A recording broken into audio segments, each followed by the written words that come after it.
Son días de fe. Tengo algunos datos sobre el tercer trimestre de este año muy interesantes para analizar y comentar en el conversatorio, poco interesantes para la población en general. No, pero seguramente serán bienvenidos. Pero lo vamos a charlar en la medida que discurra el conversatorio. Por supuesto, lo de un breve comentario sobre la Corte. Bueno, la Corte es el brazo judicial represivo del régimen.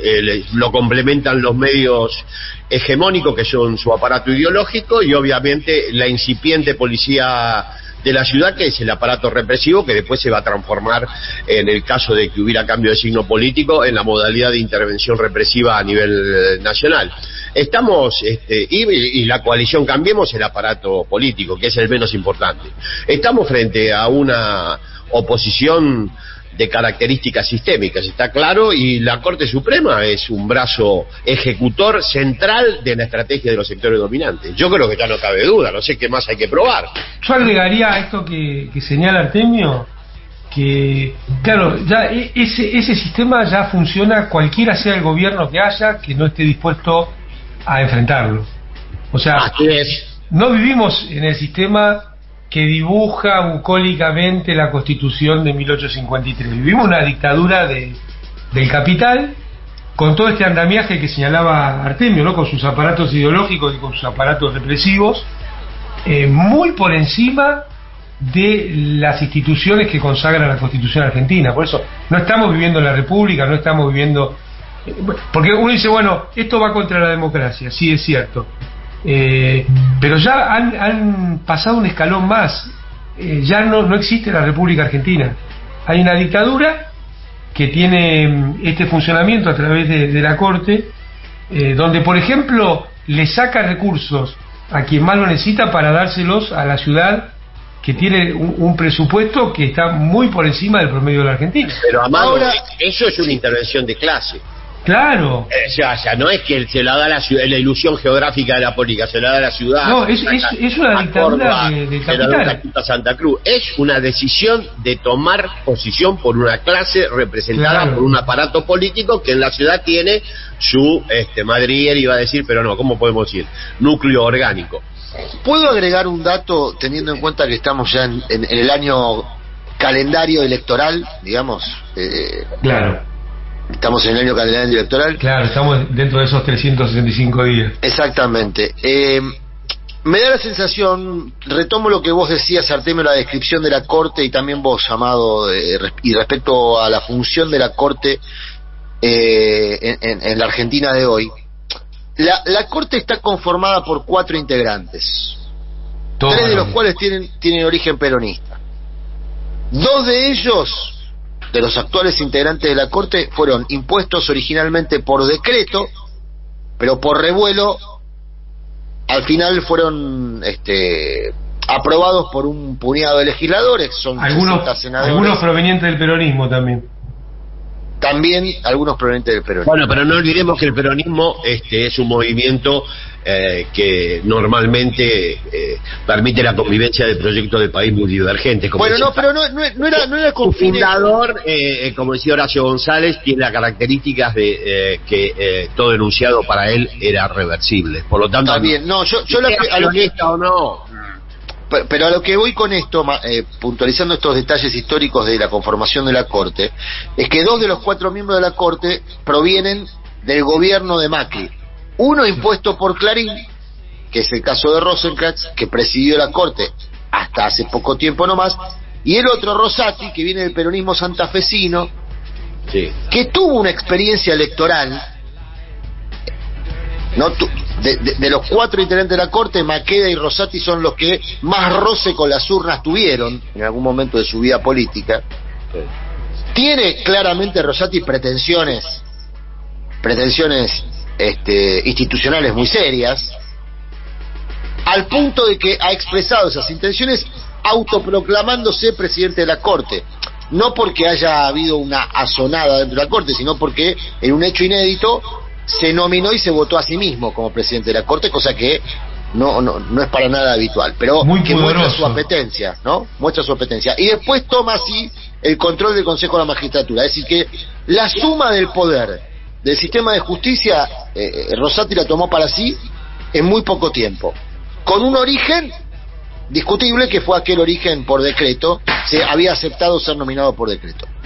Ahora, lo que les pregunto respecto a esta historia muy breve que yo cuento y de las apetencias de Rosati es lo siguiente: estamos viendo a un individuo, a un sujeto con ambiciones políticas que está avanzando en la suma del poder público en su conjunto, la administración del Estado, o estamos viendo a un Rosati que se sobregira en el rol que se le ha asignado por el sistema de poder, o estamos viendo una corte que está administrando el escenario político para conducirlo a lo que aparentemente el sistema de poder quiere, que es que se elija dentro de la ancha avenida del centro. Les dejo estos 3 interrogantes surgidos de esta breve historia de los personajes y les paso la palabra, compañeros Artemio, Armado.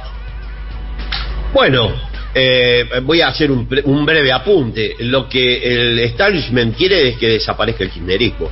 Los caminos que ha decidido son múltiples. Por ejemplo, la proscripción, bueno, el encarcelamiento. Amado está ahí, no voy a hablar yo de eso. Por lo tanto, no me extraña que esté dentro de una estrategia de desaparición del proyecto contrahegemónico por excelencia en Argentina, que apareció en 2003, y volver a los al viejo esquema de oficialismo-oposición, manteniendo siempre el mismo modelo socioeconómico.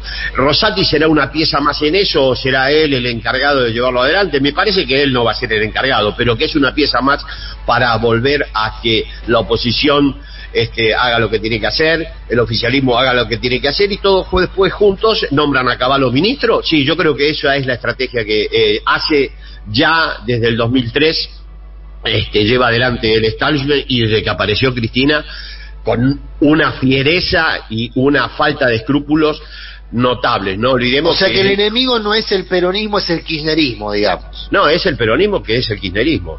O sea, estábamos hablando de que hay sectores del peronismo que están imbrincados en esta historia con el sistema de poder. Bueno, el peronismo tuvo en su seno. Está bien lo que vos me decís, porque me hace reflexionar. Tenés razón, el peronismo tuvo en su seno, lo dice Cook, no lo digo yo, pues lo que yo opine o no, tiene un peronismo vinculado a los sectores subalternos y a los sectores dominantes. Lo dijo antes que Laclau. Si Cook no hubiera sido lo que fue, hubiera sido un gran teórico político. Hay mucha más teoría política en Apuntes a la Militancia que en varios libros de cientistas políticos. Pero efectivamente en el peronismo conviven proyectos antagónicos, y después de la muerte de Perón dominó uno, que fue el de transformarlo en el partido del ajuste neoliberal en Argentina. Bueno, hasta cuando llega Néstor y continúa Cristina, eso se acaba. Hay que hacer desaparecer esa experiencia bajo cualquier formato. Han utilizado ahora el de la Corte como cabeza de playa para proyecto estratégico. No quieren más kirchnerismo en Argentina, pero eso se nota de una manera hasta un niño lo ve. No hay ninguna posibilidad de que el kirchnerismo conviva con estos sectores de poder bajo la presunción de que van a realizar las políticas que ellos quieren que realicen. El peronismo, el kirchnerismo no se va a domesticar. ¿Por qué? Porque tiene una líder como Cristina. Ella lo dijo una y otra vez, ella no va a entregar la memoria histórica y lo realizado durante 12 años de gestión a las patas de estos caballos del sistema. Por lo tanto, van por la desaparición del kirchnerismo. Suena duro, pero escúchame, están recurriendo ya a golpes de Estado tradicional. Fíjate en Perú lo que está pasando, fíjate lo que pasó en Bolivia, fíjate lo que pasó en Honduras. Esto es grave lo que sucede en la región, y está enmarcado además en una lucha por la hegemonía internacional durísima entre Estados Unidos, y nosotros somos para ellos todavía una región estratégica, China, y ahora, bueno, la incorporación obviamente de Rusia a este conflicto. No quieren más kirchnerismo en Argentina. En este camino, Amado, Adrián, en este camino que traza Artemio, que lo comparto 100%, lo que están haciendo al mismo tiempo es armando un Estado a prueba de cualquier experiencia popular y democrática. Por eso el avance de la Corte es tan sistemático y genera estas situaciones, porque vos imagínate, en un eventual cambio de gobierno, ¿qué va a pasar con el sistema jubilatorio? ¿Qué imaginamos que va a pasar con el sistema jubilatorio? ¿Qué va a pasar con el quinto miembro que falta de la Corte? ¿Cómo se va? ¿Cuánto van a tardar en poner ese? Por eso es tan grave lo que han pasado en estos 3 años, ¿no? Entonces es obturar la posibilidad de que un proyecto como el kirchnerismo tenga la representación del Estado, pero al mismo tiempo armar un Estado a prueba de cualquier experiencia democrática y popular. Por eso es muy relevante lo que vos señalabas al principio del impuesto a las ganancias. Acá en cualquier momento vas a tener fallos en contra de cualquier tipo de impuestos, de las retenciones, y eventualmente vamos a ver avances sobre los subsidios y sobre cómo son los procesos extractivos en la República Argentina. Están armando un Estado a prueba de cualquier experiencia democrática. Y me parece importante señalar que se le da poca relevancia y poca discusión a lo grave que ha sido la Constitución de los 90 para la Argentina. Porque si todo esto está pasando, si todo esto está sucediendo, lo que decimos desde el campo nacional y popular, y también lo que dicen desde el sector oligárquico hegemónico dominante, el trasfondo de toda esta situación es la Constitución que se origina en el Pacto de Olivos. Ha sido muy nociva esa Constitución con la incorporación de este sistema del Consejo de la Magistratura, por ejemplo. Te voy a dar, y el tercer senador. Te voy a dar un ejemplo concreto. No se pueden nombrar jueces hace rato en la Argentina, ¿no? No se pueden tomar decisiones. Bueno, necesitas 2/3 del Senado. Con esta configuración de los 3 senadores, necesitas, supongamos que un partido no obtiene ninguna posibilidad de armar algún entendimiento con otros partidos. Necesitas ganar todas las provincias para tener 2/3 del Senado. Todas. En la configuración anterior, con 2/3 de las provincias podía nombrar un juez. ¿Entendés? O sea, esta Constitución realmente es un daño enorme al funcionamiento institucional argentino, más allá del daño enorme que fue una Constitución que le lavó la cara al bando militar del 55, que depuso la Constitución del año 1949, ¿no? Bueno, ahí hay un punto bien. Bueno, además no olvidemos que fue impulsada por los dos padres del neoliberalismo en democracia, Alfonsín y Menem. O sea, efectivamente, esto fue negociado, obviamente, a través de... ¿Alfonsín lo ubicás dentro de los impulsores del neoliberalismo? Yo no lo ubico, se ubica solo. Cuando vos analizás los lineamientos generales del plan Austral y Primavera, Amado en eso lo tiene absolutamente observado, es en la cabecera de playa de lo que vino después. El retorno del Fondo Monetario... La claudicación de Alfonsín ya es un tema viejo, no interesa, pero fue evidente. No, bueno, pero es un tema viejo que bueno, provoca él debate. inauguró, Hoy está muy reivindicado Alfonsín, ¿no? Está bien, pero en términos económicos sociales, esto que dice Artemio no es una discusión. Es un pero dato. Amado, inauguró el discurso de lo posible, Alfonsín, que es la estrategia ideológica de los sectores dominantes en Argentina. Con Alfonsín teníamos que vivir entre 2 golpes de Estado, el que había acontecido y el que se venía si no hacíamos lo que decía él. Esa es la estrategia. Bueno, fíjate el discurso de Parque Norte, donde aparecen Portantiero, varios intelectuales orgánicos, al calor del jurista Carlos Nino. ¿Cuál es la concepción de la democracia de ellos? Una concepción demoliberal. No cabe ninguna duda, la concepción de la democracia es no alterar en nada los intereses de los sectores dominantes. Y el broche de oro de eso es el núcleo de la reforma constitucional. Me dejan avanzar al presente, porque yo sé que nos enganchamos con la historia y nos quedamos ahí, pero esto ya es muy viejo. Está muy bien. Bueno, pero lo que está sucediendo en el tema por ejemplo, del Consejo de la Magistratura, que es un escándalo, tiene su origen en esa Constitución. No, está claro, no. Yo digo, cuando les propongo avanzar al presente es porque quiero que evalúen también la reacción política del gobierno. Ayer se reunieron un grupo de gobernadores, el presidente de la Nación. Hubo un larguísimo debate en torno a la respuesta política hacia la Corte. Empezó a las 12:30 del mediodía, el comunicado se conoció a las 8:30 de la noche.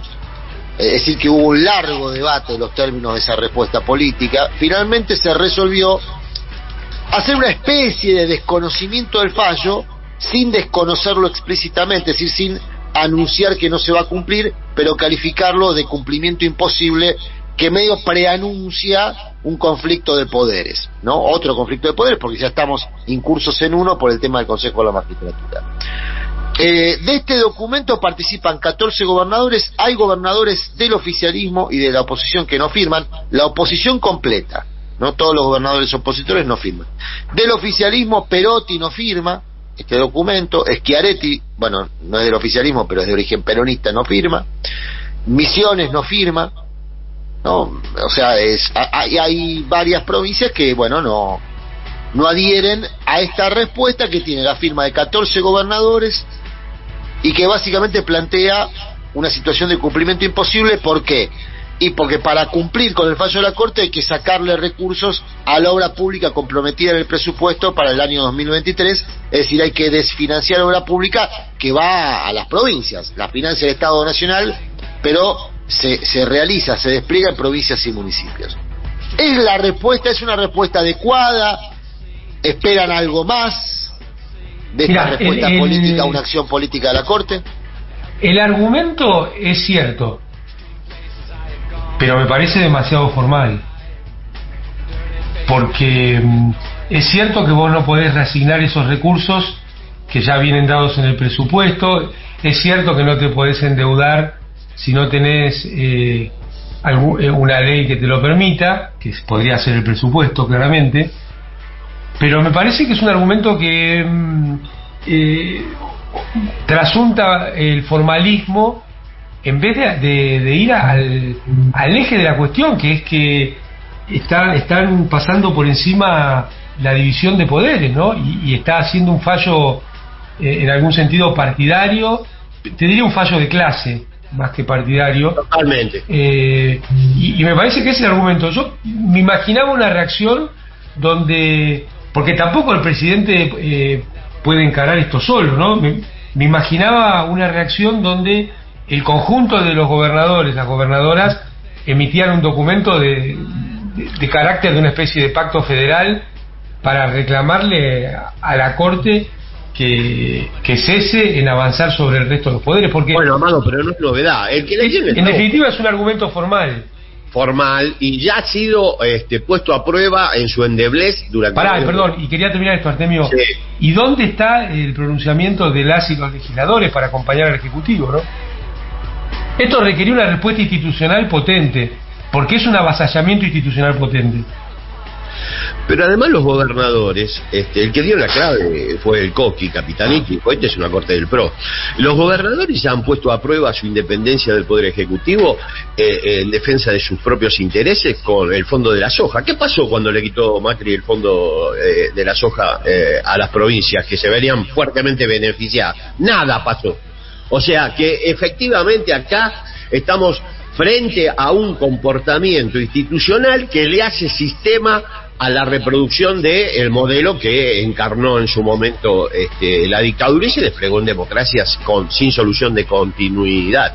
Por lo tanto, lo que dice Amado, descansar en las soluciones formales a este tipo de problemáticas es creer bueno, ahora estamos cerca de Navidad, se puede creer. Es evitar la discusión política. Pero ¿por qué estas relaciones jurídicas que parecen relaciones entre iguales están ancladas en las relaciones de producción, que son relaciones entre desiguales y son relaciones de fuerza?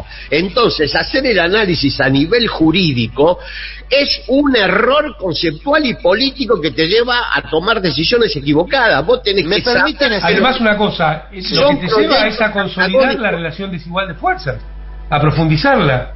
Acá un oyente muy importante que tenemos me pasa una noticia que parece que hay 4 gobernadores más que se suman, que serían Gustavo Sanz de Salta, Arabella Carreras de Río Negro, Omar Gutiérrez de Neuquén y Oscar Herrera Guad de Misiones, que se sumarían, no estuvieron en la reunión, pero se sumarían no andaban los teléfonos ayer, muy evidentemente. Bien. Está bien, no andaban los teléfonos y llegó hoy el Telex. Vivimos en la época del Telex. Llegó hoy el Telex. Bueno, ahora estamos con muchas analogías futboleras. ¿Me permiten una, a ver si doy en el clavo? Ustedes me corregirán si no. hay un dicho entre los defensores, entre los jugadores de fútbol en general, que es que si no pones la pierna fuerte cuando vas a trabar una pelota, probablemente salgas lesionado. Sí. ¿No? Si vos vas a trabar una pelota, si no bueno, de eso estábamos fuerte, hablando. Mira, Adrián, terminás lesionado. ¿Ustedes creen que el gobierno, los gobernadores, con esta respuesta no pusieron la pierna fuerte? Yo creo que se eligió un camino de discutir desde lo formal, y esta no es una cuestión formal. O sea, el centro de este problema no son los fondos. Los fondos es la fiebre de la enfermedad. Es el avasallamiento que hace el poder judicial sobre los otros dos poderes.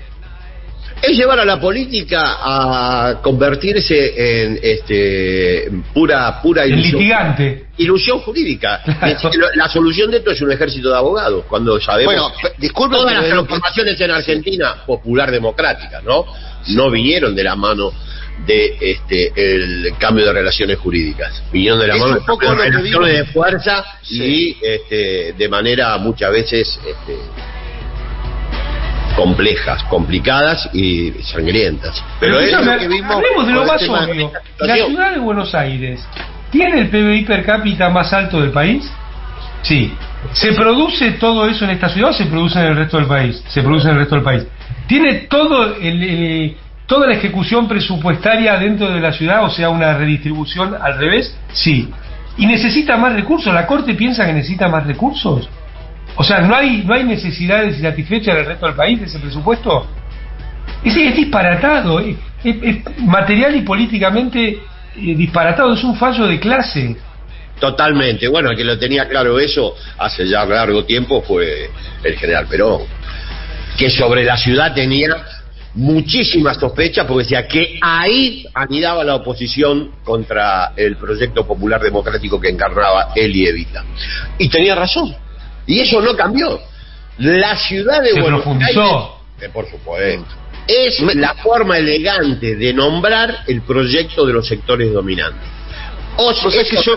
Es la ilusión geográfica de la política. Entonces, porque hablamos Chaco contra Santa Cruz contra... No. Acá lo que hay son intereses políticos y miradas de país antagónicas. Y de luego se traducen en estos juegos de coparticipación, de discusiones entre distritos, pero acá lo que se está dirimiendo es otra cosa. Acá somos todo político, entre gitanos no nos vamos a tirar las barajas, como decía Perón. Vos sabés, Artemio, Amado, me hacen acordar, lo recuerdo igual periódicamente, una conversación que tuve con Antonio Cafiero después de la constituyente del 94. Sale la ley Cafiero, ¿no?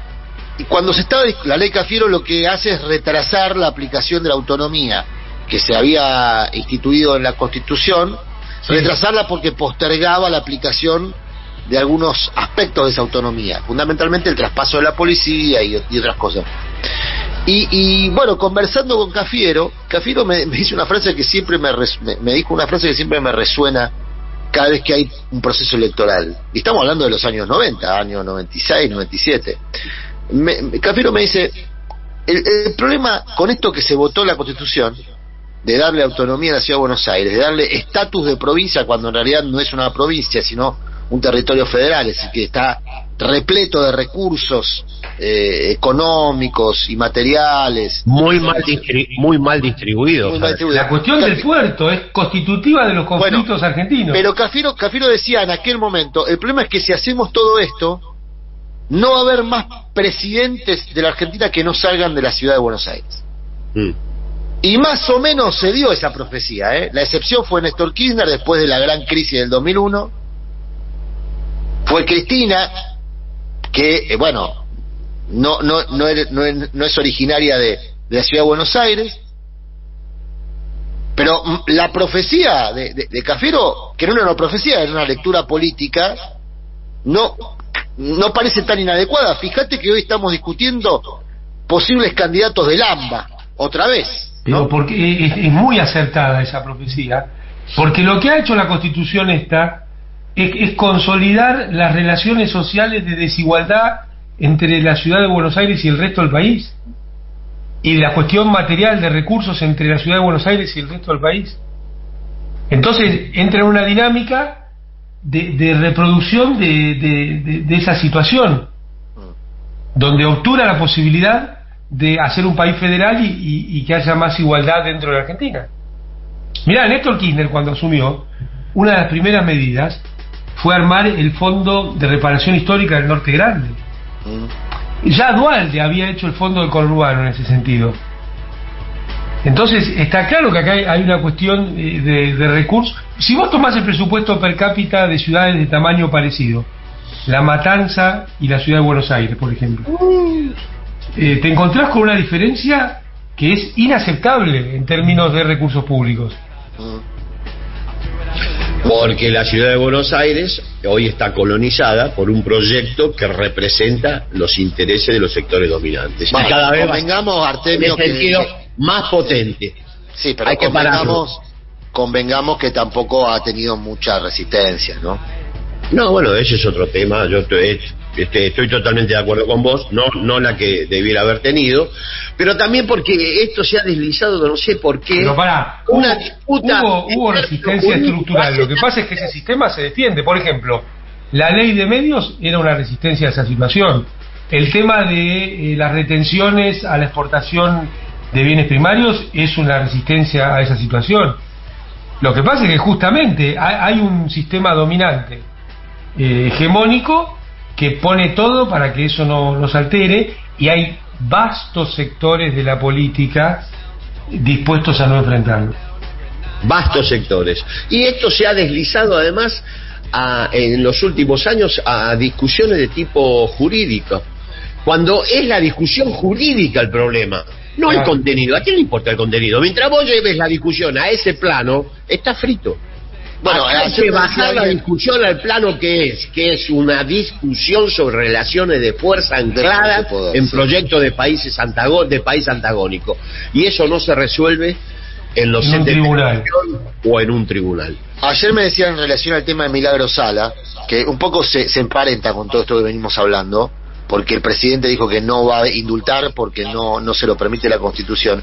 Y un dirigente político importante ayer me decía, en el reino del revés, parafraseando a Mariana Walsh, la Corte hace política y el presidente responde con criterios jurídicos. Es decir, en el reino del revés, quien ejecuta las políticas públicas, incluso en lo que refiere a las prisiones políticas, porque lo que hizo la Corte fue ratificar la prisión política de Milagro Sala emitida por la justicia jujeña, y la respuesta es de corte jurídico. Sí, cuando la respuesta debiera ser política. Lo resumo sencillo: no importa si la Constitución permite o no permite que el presidente indulte. Si el presidente indulta, emite una acción política que después se judicializará, pero además el mensaje político porque... que podría dar el presidente es que hay una presa política en la Argentina. Escúchame, ¿no fue la Corte la que convalidó la prisión? Exactamente. Bueno, entonces es un fallo federal. Pero además más allá de la discusión jurídica, cuando un proyecto como el que rige en Argentina a partir del 76 y se interrumpe en 2003, pero vuelve a recargarse con Macri, bueno, y ahora estamos en un proceso de transición que es difícil caracterizar, cuando no construye hegemonía, obviamente sobredetermina los aparatos represivos, y entre ellos el jurídico. Por eso tienen que darle el poder a Rosati, porque no pueden construir un poder hegemónico que pueda ser consensuado con el resto de la sociedad, y cada vez va a ser más. Esto va a escalar. Claro, cada vez va a ser no más. Hay ninguna la dinámica es esa.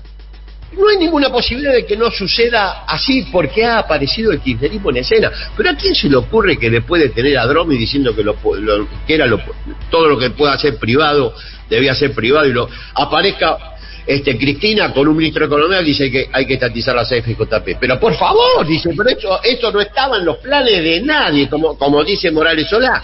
Acá estábamos todos bien y acá el odio lo trajo el kirchnerismo. Con lo cual te están diciendo, este proyecto no lo podemos administrar. Hay que, yo lo voy a usar una palabra, hay que quitarlo de escena, mejor para no... Artemio, habías dicho que tenías indicadores de la semana, indicadores sociales de la semana. Algunos breves porque aburren los números en radio. La participación del ingreso todavía no está publicada en el tercer trimestre. Dimos la del segundo, que era 33. ¿Te acordás, Adrián, que dijimos es la peor de la década? Bueno, no va a cambiar. Vamos a estar con una participación bastante parecida. vamos a ir con una participación del ingreso en este último año peor que la que teníamos en 2021 al enfrentar las elecciones de medio mandato, que era cerca de 35 puntos. Estamos en 33 para los trabajadores, para el factor capital 56. O sea que el crecimiento es exponencial. Pero te doy algunos datos. Bueno, ahí tenés el resultado de la Corte al comando de la Argentina. Exactamente. Ve que no es neutro. La justicia no es justa. El promedio del ingreso que registró el INDEC en el tercer trimestre es de 83.000 pesos. La canasta básica en ese momento sería de 120.000. El ingreso de las personas asalariadas formales, esto era formal e informal, 83.000 pesos. Es algo que más se repite, ya lo sabíamos nosotros, ¿te acuerdas que lo dijimos? 85.000. Bueno, es el promedio, no la media, ¿no? La media es un poquito más baja, ¿no? La mediana. El promedio, sí, la mediana es más baja. Es bastante más baja. El promedio de los trabajadores formales creció 68.9 en un año por abajo de la inflación y es de 104.790 pesos. También por abajo una línea de pobreza de un hogar tipo 2 del INDEC que estaría fijada, como dijimos, en 120.000. Estoy retrotrayéndome al tercer trimestre de... Claro, hoy está en 140. Claro, pero sería injusto compararlo con lo que vale hoy porque, bueno... Te voy a dar dos datos más y ya no aburro más. Como está ahora muy instalado el tema de la brecha de género, los perceptores varones tuvieron un ingreso promedio en el tercer trimestre de este año, después del crecimiento del 10 más el 5 que se proyecta este año, de 95.000 pesos. Y las mujeres 72.000. O sea, todos los ingresos, salvo el del noveno y décimo decil, que están cerca de los 200.000 pesos, están por abajo de una línea de pobreza para 4 personas. Esa es la realidad de ingreso de la población y la eficacia electoral de la distribución del ingreso que la Patria Consultora no señala. Te habla de cómo hablan los dirigentes, hay que guiñar el ojo, si hay que tomar mate, ¿no? Pero la prueba de la eficacia electoral de la distribución del ingreso la tenemos a la vuelta de la esquina. Macri, con una participación de 37%, no pudo ser reelecto. Y en el 2021, con una participación del 35%, el oficialismo perdió las elecciones. No sé cuántas pruebas más necesitan. Como dice Larreta, esto está basado en la evidencia. De cara a lo que viene, ayer se conoció el índice de precios mayoristas, ¿no? 6.9 en diciembre. No, perdón, en noviembre. En general se dice que los precios mayoristas, el índice de precios mayorista anticipa la inflación del mes en curso, porque bueno, está el fenómeno del traslado a precio entre el precio mayorista y el minorista, que no es de un mes calendario, pero más o menos en general el precio mayorista anticipa la inflación del mes en curso. Venimos de una inflación de 4.9, muy celebrada en el gobierno, porque implicó una baja muy significativa, sobre todo en alimentos. Bueno, claro, Adrián, eso terminó con la discusión si los controles son eficaces o no. Los controles son eficaces, pero en estas coyunturas. Claro, pero fíjate que ahora el índice mayorista te está anticipando un rebote inflacionario de casi 2 puntos. Más control. A ver, para que Amado está hablando, pero no se lo escucha, me parece lo que lo que te está anticipando es que hay que reforzar los controles que fueron eficaces en el IPC anterior. ¿Amado? Se muteó, Amado, y quedó muteado ahí. Bueno, hay que reforzar los controles, Artemio. No, lo que te decía es que si vos tenés una política que te resultó efectiva, que se verificó el resultado de que los controles sirvieron, lo que tenés que hacer es no relajar, sino redoblar el esfuerzo. Porque después de esa andanada que permitió bajar a 4.9, es como que no se habló más del tema. Bueno, no es casualidad que no se haya hablado más. Lo que es necesario es que el gobierno refuerce esa actitud de ordenar la cuestión de precios. Perón hizo control de precio, bajó la inflación y llegó al 50-50. Néstor hizo control de precio, bajó la canasta de la baña de 25 puntos a menos de 10. Massa hace control de precio y hace que el núcleo más sensible para los sectores populares, esté por debajo del IPC general de 4,9 sobre 3,5. ¿Qué conclusión sacás? Eso también está, como dice Larreta, basado en la evidencia. Los controles de precios funcionan. El hecho de que el gobierno se haya trazado una perspectiva, sobre todo Massa, que está vinculado a su proyecto electoral también, una perspectiva de llegar al 3,5% de inflación en marzo, ¿lo ven posible? ¿Lo ven quimérico? No, yo me declaro incompetente para responder. Es posible, claro que es posible. Es posible, requiere, no va a pasar porque la naturaleza así lo haga. Va a pasar si se continúan políticas de ordenamiento de precios, de control de precios, de estar encima de la matriz de costos de las empresas, de que no haya... ¿Qué pasa con lo distributivo, Amado? Porque hoy en algún punto la reducción de la inflación tiene un componente de enfriamiento de la actividad y de retracción de los ingresos. Así en algún es, momento se va a muy bien demandar. señalado, Adrián. Nosotros nos omitimos de eso. Hay un componente de caída en la actividad, no me cabe duda. Bueno, eso ya está verificado, ¿no? A esta altura. Claro, pero en algún momento, si vos vas a encarar un año electoral, tenés que hacer, no digo ya un shock distributivo, pero tenés que aumentar pero es que es indispensable hacer un shock distributivo. Está bien, pero bueno, no quiero proponer lo que no va a pasar, porque pareciera que... Vos sabés que mi banda preferida es Creedence, y uno de los últimos temas antes de la separación, que fue un gran éxito mundial en el 72, se llama Algún día nunca llega. ¿Ustedes lo escucharon? No. Se los recomiendo. Lindo tema. Bueno, les pregunto esto. ¿Es posible? Porque hoy la sujeción del índice de inflación está atada a un ajuste, para decirlo sencillo. Pero el ajuste en algún momento se tiene que aflojar porque estás en un año electoral y, como decía Artemio, tenés que distribuir. Pero para eso que vos estás señalando, ese digamos panorama, lo presentan así desde una visión muy ortodoxa. Vos podés tener una situación expansiva donde esté bajando la inflación. O sea, vos podés distribuir y al mismo tiempo bajar la inflación. Pero claro, si no lo otro te lleva yo describo lo que está pasando hoy, digamos, que vos estás bajando la inflación con un ajuste. Y esa es la visión de gran parte del gobierno, que solo enfriando... Pues si se puede mantener la reducción de la inflación o una desaceleración de la inflación y al mismo tiempo expandir...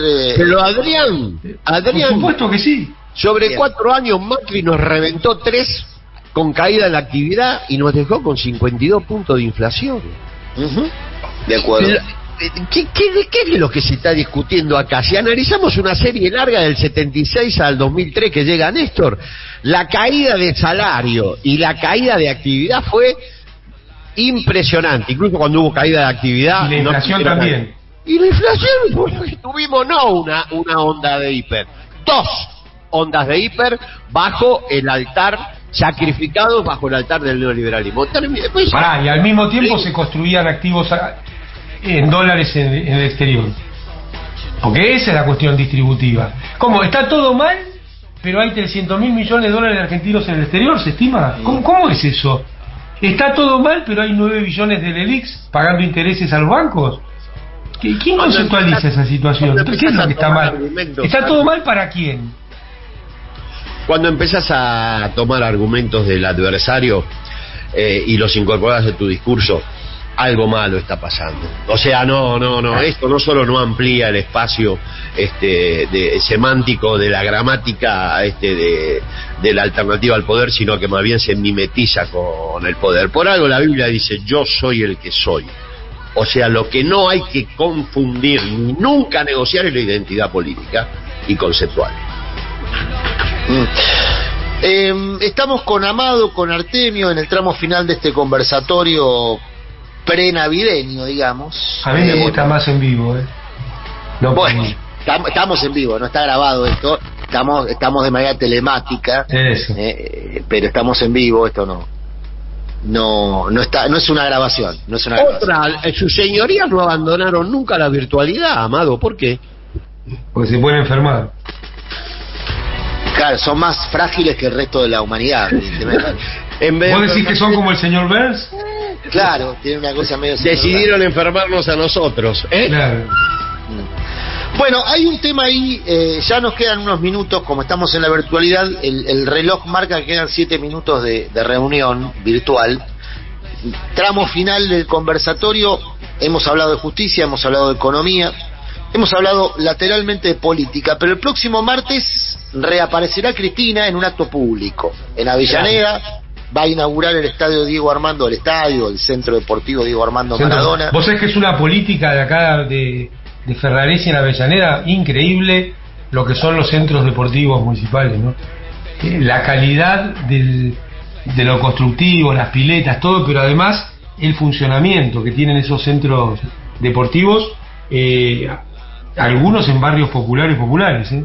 Están apareciendo grandes intendentes, hay que decirlo también, porque siempre hay mala prensa, pero la verdad que Mario Seco, lo que fue la gestión de Damián Celsi en Hurlingham, lo que es la gestión de Ferraresi en Avellaneda, ahí hay una ventana de construcción de... Yo digo que esto de la Avellaneda hay un modelo Ferraresi de gestión, que es muy eficiente, que lo ves en la recolección de residuos, que es hecha desde el propio municipio. ¿Qué esperan de este acto de Cristina? La última vez que Cristina habló en público, renunció a formar parte del proceso electoral, haciéndose carne, digamos, de la proscripción. No es que renunció de la nada, sino que asumió la proscripción dictada por el sistema de justicia, y ahora reaparecerá en público el martes, en la última semana del año, previo a que rija ya el año electoral.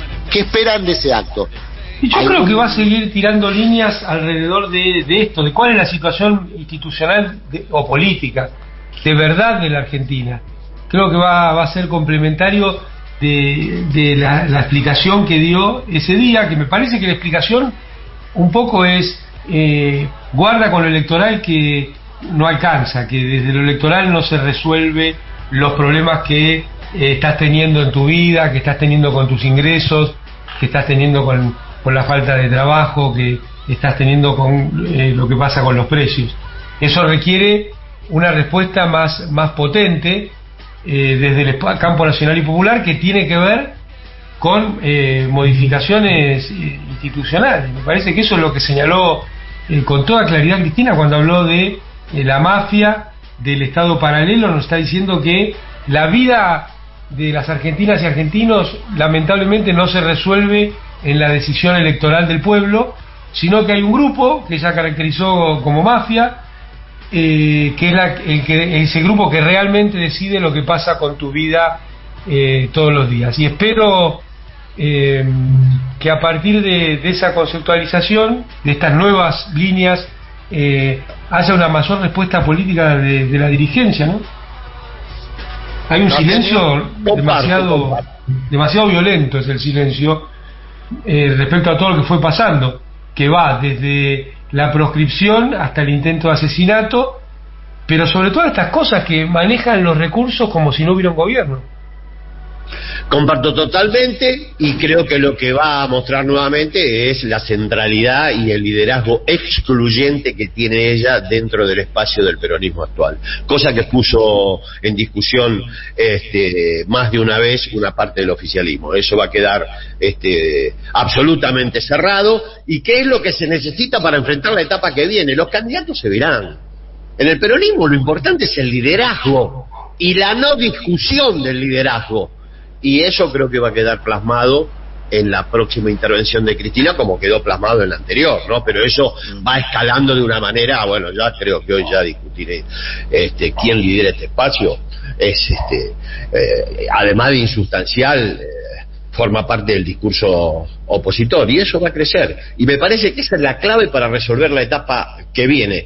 Centralidad del liderazgo. Los candidatos se verán, qué sé yo, los candidatos se eligen. En el peronismo, Perón decía, el partido justicialista es una herramienta electoral, se usa cuando hay que ir a elecciones. Y efectivamente eso era así. El movimiento es lo que cuenta, la organización popular, y por eso era tan importante lo que señalaba Amado, los nuevos intendentes, la política de proximidad, cómo surge desde abajo hacia arriba, un nivel de demanda que en la dirigencia tradicional no se observa, incluida parte del oficialismo. Pero el acto del martes para mí va a ser decisivo en términos de reforzamiento del liderazgo de Cristina y transformarlo en lo que es un liderazgo excluyente. Ya nadie seriamente puede discutir eso. Y tomando la frase que decías vos, Adrián, es el año electoral ya empezó, ¿no? El año calendario electoral ya empezó. Entonces, bueno, tener la palabra de la principal dirigente política de Argentina en la última semana no es poca cosa. Muy bien, compañeros, son las 10 de la mañana y 1 minuto. Hemos transcurrido una hora de conversatorio, conversatorio prenavideño. Nos queda uno todavía antes de cerrar formalmente el año, el próximo viernes. Así que los invito a ustedes, Artemio, Amado, a compartir ese ratito de esa charla, y a los oyentes, las oyentas, les oyentes, a participar del último conversatorio que será el próximo viernes, último conversatorio de este 2022.